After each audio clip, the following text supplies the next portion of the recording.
So if you want to have abs at a higher body fat, instead of, trying to get to a lower body fat, which is one of the most important parts of having abs, getting a lower body fat so that the abs are actually visible.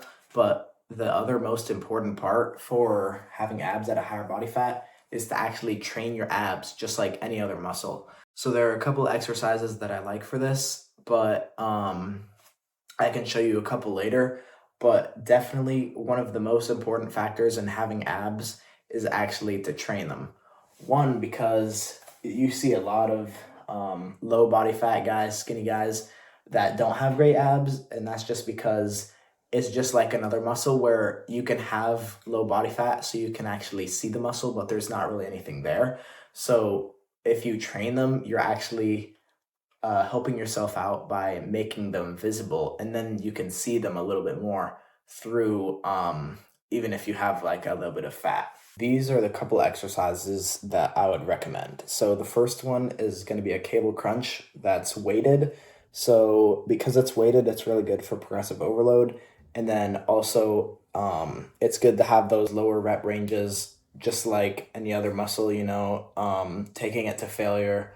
So for these, one of the biggest cues is definitely focus on your abs pulling you down instead of using like your arms or your neck. Like you should definitely lock your arms into place on like your head using the cable attachment, and then make sure your mind muscle connection is using your abs only to pull you down and let yourself back up. The next exercise I would recommend is like a leg raise. So you can do these hanging from a bar or off like a dip bar, but these are really good to target the lower abs, and it's just really good to have a combination of those two movements. Another super important factor for having abs at a higher body fat is knowing how to flex them. This is especially important for like progress pictures and photos, because not knowing how to flex your abs correctly can make a huge difference in pictures. So there's a couple ways that you can flex them. You can flex them up, down, and you can vacuum. There's a couple other variations, but those are the main ones. And another thing worth mentioning is oblique training is very controversial in the fitness industry. A lot of people think that overtraining your obliques makes them too blocky.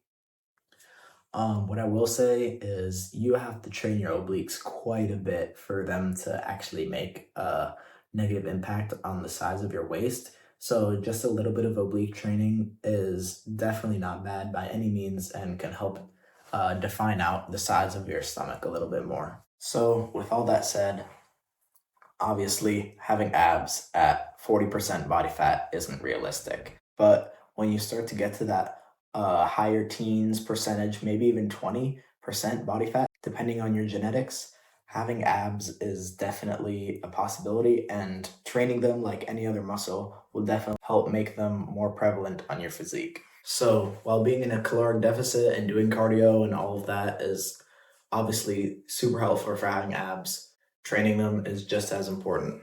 Abs are made in the kitchen, but they're also made in the gym.